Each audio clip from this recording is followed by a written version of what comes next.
Welcome to the swamp. My name is Thornscale, and these are some beginner tips and tricks for Valheim. Things I wish I had known before I got started playing. And this is completely spoiler free. This is all stuff you should be doing before you even get to the first boss. And the first tip is that you're a Viking, so start acting like it and loot and pillage every building you come across. They're gonna have some useful stuff inside, like feathers, but if you're lucky, you'll also find one of these, a Bee Hive. Now, you can start trying to just swing at it, and you can technically jump up and knock it down, but there's a much safer way to do this without getting stung. And that is to get yourself a bow and just shoot it twice. You'll knock down the beehive and collect yourself some honey and, more importantly, a queen bee, which you can use to build your own beehives in the future. And honey is useful at every stage of the game, so you might as well start gathering it up and building up a stockpile now. And you definitely want to make your bow as soon as you can. They're very easy to make, just 10 wood and some leather scraps, which you get from killing the piggies that are everywhere. But the bow is basically the strongest weapon that you're going to get in the early game for quite a while. You can come close to one-shotting most things, and if you get a good headshot, you can one-kill a lot of stuff in the game. And it also makes hunting deer way easier, since you don't have to worry about them running away. Just aim above their heads and let loose. And if you want to practice with your bow, the best way to do that is find yourself some seagulls by the shore and pick them off. You're going to need lots of feathers anyway, so kill every single seagull you see. Seagulls are enemy number one. And the reason you need so many feathers is because there's a large number of different types of arrows in the game, and a lot of them are going to use feathers. Fortunately, seagulls aren't the only way to get feathers. Sometimes when you're chopping down a tree, they'll drop feathers as well, so keep an eye on the ground for those.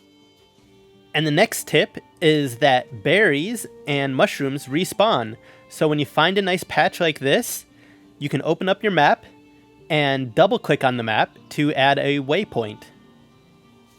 Then you can name your waypoint whatever you want.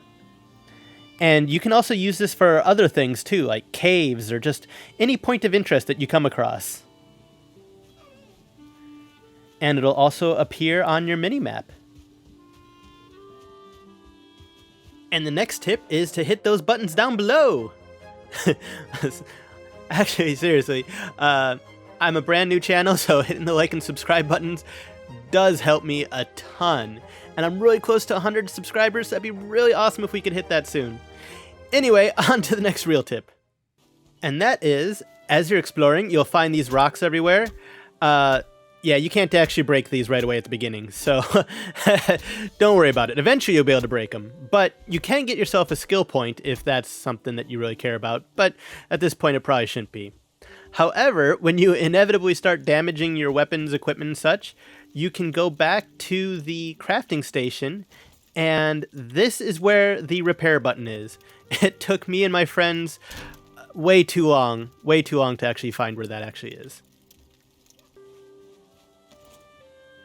And speaking of the crafting station, you don't actually need to build everything within the circle that it creates.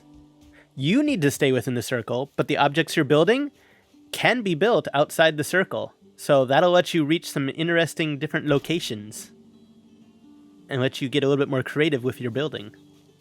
Now, or alternatively, you can just spam the whole world with crafting stations. They're cheap and the circles overlap, so that works too.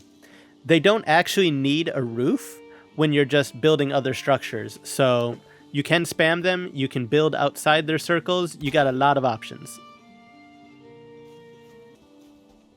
And when it comes to building your base, I would suggest a spot like this near the ocean. No rocks out in the water. For a couple different reasons. For starters, you're going to have seagulls nearby that are going to give you some feathers. But also, come on, you're a Viking. You know that there's going to be sailing eventually. Let me go ahead and build a little structure right here.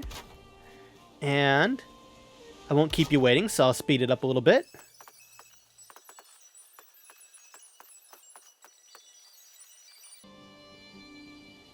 And what I want to show you here is the building system They have these colors. I didn't know what the colors meant at first, but basically if it's blue, that means it has a solid foundation. Green means it's on a solid foundation. Orange means it's touching something, but it's a little far away from the foundation. Red means anything that you attach to it at this point is just going to fall off. So like attaching stuff to orange is fine. If you attach something to the red, it's just going to collapse because there's no foundation under it. Now, an interesting thing is you can still add on top of the red, but if you stack that too high, I think that will also collapse. The whole little structure there will collapse. But anything that's red, if you try to attach it in such a way off to the side so that like gravity will affect it, it's just gonna fall right off. Now, there are two ways to kind of fix a structure so that when it's got this kind of issue, it will still have some support. If you build something down like that, if you notice that piece I just put down was blue, and that meant that the pieces touching it are now green, because they now have the support. There's another way. You can take a hoe and level out the ground. And if you level out the ground such that it's touching the piece that you want to have structure, you'll see it just turn blue. That's because now it's on a foundation. Just like that. So that'll help you with building larger structures. And this last tip will be pretty familiar to anybody who's played any Minecraft. Always remember to place down a bed and use it. Now, beds in Valheim do require a fire to use. So you'll want to place a fire nearby, and rain can put out the fire, so you'll want to make sure that the fire is covered too. But just like in Minecraft, the beds act as spawn points. So when you die, you'll respawn at your bed. After you click it, you gotta make sure you click it first. And another nice thing is if it's evening or night, you can use your bed to make it a whole new day. And there we go. Thorntail's tips and tricks for beginners in Valheim. Thank you very much for watching the whole video. But there is one more thing I want to let you know about. On my Discord, after the Hearth and Home update drops, I'm planning on opening up a Valheim server for the community. If that's something that would interest you, go ahead and check out the link to my Discord down below in the description of this video. And if Hearth and Home is already dropped, well, we're already playing on it, so come join us. Anyway, thank you guys again, and I'll see you in the next video. Bye-bye!